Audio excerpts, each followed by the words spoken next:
அகிலம் மீடியா நேயர்களுக்கு வணக்கம். இன்றைய உலக முக்கிய செய்திகள். முதலில் தலைப்புச் செய்திகள். நேட்டோ விடுத்துள்ள கடும் எச்சரிக்கை, அச்சத்தில் இந்தியா. ஹரி ஆனந்த் சங்கரி மீதான குற்றச்சாட்டு, கனேடிய பிரதமரின் பதிலடி. பாகிஸ்தானில் கனமழை, 30 பேர் உயிரிழப்பு. நெதன்யாகு கைது செய்யப்படுவாரா? அவருக்கு எதிரான பிடியாணை. இஸ்ரேலின் கோரிக்கையை நிராகரித்த சர்வதேச நீதிமன்றம். குடியிருப்பு பகுதியில் விழுந்து நொறுங்கிய விமானம், உயிர் தப்பிய பயணிகள். ராணுவ தலைமையகம் மீது குண்டு வீச்சு, இஸ்ரேலுக்கு சிரிய அதிபர் எச்சரிக்கை. அமெரிக்காவின் செல்ல நாய் இஸ்ரேல் வேரிலிருந்து அழிக்கப்பட வேண்டிய புற்றுநோய். ஈரான் உயர் தலைவர் அதிரடி பேச்சு. ஆளும் கூட்டணியில் இருந்து கட்சிகள் அடுத்தடுத்த விலகல், பெரும்பான்மை இழந்த நெதன்யாகு அரசு. ஈராக்கில் பயங்கர தீ விபத்தில் 60 பேர் உயிரிழப்பு, அதிர்ச்சி ஏற்படுத்திய சம்பவம். பாகிஸ்தான் ராணுவ வீரர்கள் மீது பலூச் படையினர் தாக்குதல், 29 பேர் உயிரிழப்பு. தொடர்வன விரிவான செய்திகள். பிரேசில், சீனா மற்றும் இந்தியா ஆகிய நாடுகள் கடுமையான பொருளாதார தடைகளை எதிர்கொள்ள நேரிடும் என எச்சரிக்கை விடுக்கப்பட்டுள்ளது. இந்த நிலையில் ரஷ்யாவுடன் தொடர்ந்து வர்த்தகம் செய்தால் இந்த நிலை ஏற்படும் என நேட்டோ பொதுச் செயலாளர் மார்க் ரூட்டே எச்சரித்துள்ளார். ரஷ்யா மற்றும் உக்ரைன் போரை சுற்றியுள்ள தற்போதைய பதற்றங்களுக்கு மத்தியில் இந்த எச்சரிக்கை வந்துள்ளது. அமெரிக்க செனட்டர்களை சந்தித்த பிறகு செய்தியாளர்களிடம் பேசிய ரூட்டே, உக்ரைன் போரை முடிவுக்கு கொண்டுவர ரஷ்ய ஜனாதிபதி விளாடிமிர் புடின் அமைதி பேச்சுவார்த்தைகளை தீவிரமாக முன்னெடுக்க வேண்டும் எனவும், சீனா, இந்தியா மற்றும் பிரேசில் தலைவர்கள் இதுகுறித்து வலியுறுத்த வேண்டும் எனவும் அவர் குறிப்பிட்டுள்ளார். ரஷ்யா அமைதி பேச்சுவார்த்தைகளை தீவிரமாக எடுத்துக்கொள்ளாமல் நீங்கள் தொடர்ந்து ரஷ்யாவுடன் வர்த்தகம் செய்து அவர்களின் எண்ணெய் மற்றும் எரிவாயுவை வாங்கினால் உங்களுக்கு 100% வரி விதிக்கப்படும் என அவர் எச்சரித்துள்ளார். இந்த 3 நாடுகளும் இதை முக்கியமாக கவனத்தில் கொள்ள வேண்டும், ஏனெனில் இந்த வரிகள் உங்களை கடுமையாக பாதிக்கும் என அவர் வலியுறுத்தியுள்ளார். சமீபத்தில் அமெரிக்க அதிபர் டொனால்ட் ட்ரம்ப் விடுத்த அச்சுறுத்தல்களை தொடர்ந்து நேட்டோவிடமிருந்து இந்த எச்சரிக்கை விடுக்கப்பட்டுள்ளது.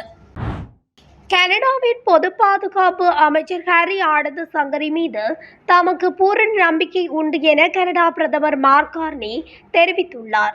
அமைச்சர் ஆனந்த் சங்கரி தனது அமைச்சரவையில் சேருவதற்கு முன்னர் கனடாவின் உள்நாட்டு பாதுகாப்பு அமைப்பான CBSA-யினால் தமிழீழ விடுதலை புலிகளின் உறுப்பினராக அடையாளம் காணப்பட்ட ஒருவருக்காக நிரந்தர குடியிருப்பு கோரிக்கைக்கு ஆதரவாக கடிதம் எழுதியதாக குற்றம் சுமத்தப்பட்டுள்ள நிலையில் கனேடிய பிரதமர் இவ்வாறு நம்பிக்கை வெளியிட்டுள்ளார். ஹரி ஆனந்த் சங்கரி தொடர்பில் கனேடிய அரசியல் பரப்பில் கடுமையான வாத பிரதிவாதங்கள் இடம்பெற்று வரும் நிலையில் அவர் இந்த விடயத்தை தெரிவித்துள்ளார். பாகிஸ்தானின் பஞ்சாப் மாகாணத்தில் பருவமழை தொடர்பான சம்பவங்களில் கடந்த 24 மணி நேரத்தில் 30 பேர் பலியாகியுள்ள நிலையில் மாகாண அரசு பல்வேறு பகுதிகளில் மழை அவசர நிலையை அறிவித்ததாக அதிகாரிகள் தெரிவித்தனர்.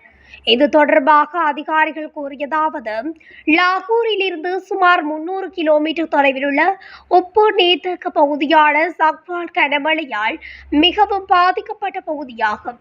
கடந்த 24 மணி நேரத்தில் 423 மில்லிமீட்டர் மழை பெய்ததை அடுத்து குறித்த பகுதியில் அவசர நிலையை அறிவித்ததாக அதிகாரிகள் தெரிவித்தனர். சக்வாலில் திடீர் வெள்ளத்தால் சிக்கிய மக்களை வெளியேற்ற ராணுவம் மற்றும் உள்ளூர் நிர்வாகத்தினர் மீட்பு பணியில் ஈடுபட்டுள்ளதாகவும் மாகாண முகாமைத்துவ திணைக்களம் தெரிவித்துள்ளது. மாகாணம் முழுவதும் இன்றும் பருவமழை தொடரும் என்பதால் பஞ்சாப் முழுவதும் ஆறுகள் மற்றும் ஓடைகளில் வெள்ளப்பெருக்கு ஏற்பட வாய்ப்புள்ளதாக அதிகாரிகள் எச்சரிக்கை விடுத்துள்ளனர். பெஞ்சமின் நெதன்யாகு கைது செய்யப்பட வேண்டும். பெஞ்சமின் நெதன்யாகுவுக்கு எதிரான பிடியாணையை ரத்து செய்ய வேண்டும் என்ற இஸ்ரேலின் கோரிக்கையை சர்வதேச நீதிமன்றம் நிராகரித்துள்ளது. ஆனாலும் உலக நாடுகள் பல பெஞ்சமின் நெதன்யாகுவை கைது செய்ய வேண்டும் எனவும் பிடியாணை பிறப்பித்து வருகின்றது. அந்த நிலையில் இஸ்ரேலிய பிரதமர் பெஞ்சமின் நெதன்யாகு மற்றும் பாதுகாப்பு அமைச்சர் ஆகியோர்களுக்கு எதிரான பிடியாணையை ரத்து செய்ய வேண்டும், ஆக்கிரமிக்கப்பட்ட பாலஸ்தீன பகுதிகளில் இடம்பெறும் குற்ற செயல்கள் குறித்த விசாரணைகளை கைவிட வேண்டும் என்ற இஸ்ரேலின் வேண்டுகோளை சர்வதேச குற்றவியல் நீதிமன்றம் நிராகரித்துள்ளது. மே 9 முதல் இஸ்ரேல் விடுத்த வேண்டுகோளை நிராகரித்துள்ளதாகவும் சர்வதேச குற்றவியல் நீதிமன்றம் தெரிவித்துள்ளது. பாலஸ்தீன பகுதிகளில் இழைக்கப்படும் குற்றங்கள் குறித்து விசாரணைகளை மேற்கொள்வதற்கு சர்வதேச நீதிமன்றத்துக்கு நியாய ஆதிக்கம் இல்லை என்ற இஸ்ரேலின் வாதத்தை நிராகரித்துள்ள சர்வதேச குற்றவியல் நீதிமன்றம் அதன் முந்தைய தீர்ப்பினை மீண்டும் உறுதி செய்துள்ளது. அதேவேளை பாலஸ்தீனம் தனது கருத்துக்களை முன்வைப்பதற்கு இடமளிக்க கூடாது என்ற இஸ்ரேலின் வேண்டுகோளையும் சர்வதேச குற்றவியல் நீதிமன்றம் நிராகரித்துள்ளது. இது நெதன்யாகு விழுந்த அடியாக பார்க்கப்படுகின்றது. அமெரிக்காவின் புளோரிடா மாநிலத்தில் சிறிய ரக விமானம் ஒன்று குடியிருப்பு பகுதியில் விழுந்து நொறுக்கியுள்ளது. இந்த காட்சிகள் அப்பகுதியில் இருந்த சிசிடிவி கேமராவில் பதிவாகியுள்ளது. இந்த சம்பவம் நேற்றைய தினம் இடம்பெற்றுள்ளது. விபத்தின் போது விமானத்தில் இருந்தவர்கள் விமானி உட்பட 4 சிறிய காயங்களுடன் உயிர் தப்பியுள்ளனர். சம்பவம் தொடர்பாக மேலதிக விசாரணைகள் முன்னெடுக்கப்பட்டு வருகின்றன. சிரியாவில் ஸ்வீதா மாகாணத்தில் ட்ரூஸ் மதத்தினருக்கும் பெடோயின் பழங்குடியினருக்கும் இடையே மோதல் வெடித்துள்ளது. இதையடுத்து ஸ்வீடா மாகாணத்துக்கு கூடுதல் அரசு படைகள் அனுப்பப்பட்டன. இதில் ட்ரூஸ் மதத்தினர் மீது அரசு படைகள் தாக்குதல் நடத்தி வருவதாக குற்றம் சாட்டப்பட்டுள்ளது. இதற்கிடையே ட்ரூஸ் மதத்தினருக்கு ஆதரவாக இஸ்ரேல் சிரியா மீது தாக்குதல் நடத்தியது. சிரியாவின் இராணுவ தலைமையகம் மீது இஸ்ரேல் இன்று அதிரடி தாக்குதல் நடத்தியுள்ளது. தலைநகர் டமாஸ்கஸில் உள்ள சிரியா இராணுவ தலைமையக கட்டிடம் மீது இஸ்ரேல் விமானப்படை ஏவுகணையை வீசியது. இந்த நிலையில் இஸ்ரேலுக்கு சிரியாவின் இடைக்கால அதிபர் அகமது அல்-சாரா எச்சரிக்கை விடுத்துள்ளார். அவர் எச்சரிக்கை விடுத்த நிலையில் போருக்கு அஞ்சுபவர்கள் நாங்கள் இல்லை. சவால்களை எதிர்கொண்டு எங்கள் மக்களை பாதுகாப்பதில் எங்கள் வாழ்க்கையை செலவிட்டுள்ளோம். சிரியா மக்களின் கண்ணியத்திற்கு அச்சுறுத்தல் ஏற்பட்டால் போராட தயாராக இருக்கின்றோம். பொதுமக்களை குறிவைத்து இஸ்ரேல் தாக்குதல் நடத்தியுள்ளது. இதற்கான தகுந்த பதிலடிகளை இஸ்ரேல் எதிர்கொள்ளும் என்று சிரியா அதிபர் எச்சரிக்கை விடுத்துள்ளார். கடந்த மாதம் ஈரானுக்கும் இஸ்ரேலுக்கும் இடையே 12 நாட்கள் கடுமையான மோதல் நிகழ்ந்தது. ஈரானில் அணு விஞ்ஞானிகளையும் ஈரானின் நூற்றுக்கணக்கான மக்களையும் இஸ்ரேல் குண்டு வீசிக் கொன்றது. பதிலுக்கு ஈரான் நடத்திய தாக்குதலில் இஸ்ரேலிலும் கடும் சேதங்கள் ஏற்பட்டன. இடையில் அமெரிக்காவும் ஈரானின் 3 அணுசக்தி நிலையங்களை தாக்கியது. இதன் பாதிப்புகள் இன்னும் மதிப்பிடப்படவில்லை. இருப்பினும் அணுசக்தி நிலையங்களை முற்றிலுமாக அழித்ததாக அமெரிக்கா தெரிவித்ததும் குறிப்பிடத்தக்கது. இஸ்ரேல் பிரதமர் பெஞ்சமின் நெதன்யாகு தலைமையிலான கூட்டணி அரசில் இருந்து அல்ட்ரா ஆர்டாக்ஸ் ஷாட்ஸ் கட்சி புதன்கிழமை விலகுவதாக அறிவித்துள்ளது. மத கல்வி பயிலும் மாணவர்களுக்கான கட்டாய இராணுவ சேவையில் இருந்து விலக்கு அளிக்கும் சட்டத்தை இயற்ற தவறியதே இதற்கு முக்கிய காரணம் என்று இஸ்ரேலிய ஊடகங்கள் தெரிவிக்கின்றன. 21 மாதங்களாக காசாவுடனான போர் நடந்து வரும் சூழலில் இராணுவ சேவை விலக்கு தொடர்பான இந்த விவாதம் இஸ்ரேலில் விவாதமாக மாறியுள்ளது. கடந்த ஆண்டு இஸ்ரேல் உச்சநீதிமன்றம் அல்ட்ரா ஆர்த்தடாக்ஸ் மாணவர்களுக்கான இராணுவ விலக்கை முடிவுக்கு கொண்டுவர உத்தரவிட்டது. புதிய இராணுவ சேவை மசோதாவை உருவாக்க நாடாளுமன்றம் முயற்சி செய்து வருகிறது. ஆல்ட்ரா ஆர்த்தடாக்ஸ் மத குருக்கள் புனித நூல்களை முழுநேரம் கற்பது புனிதமானது என்றும் தங்கள் இளைஞர்கள் இராணுவத்தில் சேர்க்கப்பட்டால் மத வாழ்க்கையில் இருந்து விலகி விடுவார்கள் என்றும் அஞ்சுகின்றனர்.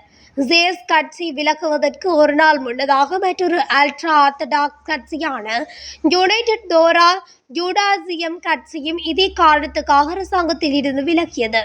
இந்த 2 முக்கிய கட்சிகளின் விலகல் நெதன்யாகு அரசாங்கத்தை பெரும் நெருக்கடியில் ஆழ்த்தியுள்ளது. ஈராக்கின் குட்நகரில் சந்தையொன்றில் ஏற்பட்ட தீ விபத்தில் 60 பேர் உயிரிழந்துள்ளனர். 5 மாடி கட்டிடம் முற்றாக தீயில் சிக்குண்டுள்ளதையும் தீயணைப்பு படையினர் தீயை கட்டுப்படுத்தும் முயற்சிகளில் ஈடுபட்டுள்ளதையும் காண்பிப்புக்கும் படங்களும் வெளியாகின்றன. சந்தை மற்றும் உணவகம் அமைந்திருந்த பகுதியில் தீ பரவியுள்ளது. அவ்வேளை பல குடும்பத்தவர்கள் அங்கு உணவருந்திக் கொண்டிருந்தனர். பொருட்கொள்வனவில் ஈடுபட்டிருந்தனர் என மாகாண ஆளுநர் தெரிவித்துள்ளார். உயிரிழந்தவர்களின் எண்ணிக்கை 50க்கும் அதிகம் எனவும் உயிரிழந்தவர்களின் எண்ணிக்கை 60க்கும் அதிகம் எனவும் அவர் தெரிவித்துள்ளார். குறிப்பிட்ட வணிக வளாகம் சில நாட்களுக்கு முன்னரே திறக்கப்பட்டது முதல் தளத்திலேயே தீ பரவியது என தகவல்கள் வெளியாகியுள்ளன. பாகிஸ்தானின் பலூசிஸ்தான் விடுதலை படையினர் நடத்திய கொடூர தாக்குதலில் பாகிஸ்தான் ராணுவ வீரர்கள் 29 பேர் கொல்லப்பட்டனர். இந்த தாக்குதலில் ராணுவ மேஜரும் கொல்லப்பட்டார். பலூசிஸ்தான் விடுதலை படையினர் கடந்த 12 மணி நேரத்தில் அவுரான், குவேட்டா, கலாத் ஆகிய மாவட்டங்களில் தாக்குதலில் ஈடுபட்டனர். இதில் ராணுவ மூத்த அதிகாரி மேஜர் ரவி நவாஸ் உட்பட 29 ராணுவத்தினர் கொல்லப்பட்டனர். இத்துடன் அகில மீடியாவின் இன்றைய உலக முக்கிய செய்திகள் நிறைவடைகின்றன. தொடர்ச்சியாக செய்திகளை அறிந்து கொள்ள அகில மீடியாவுடன் இணைந்திருங்கள். நன்றி, வணக்கம்.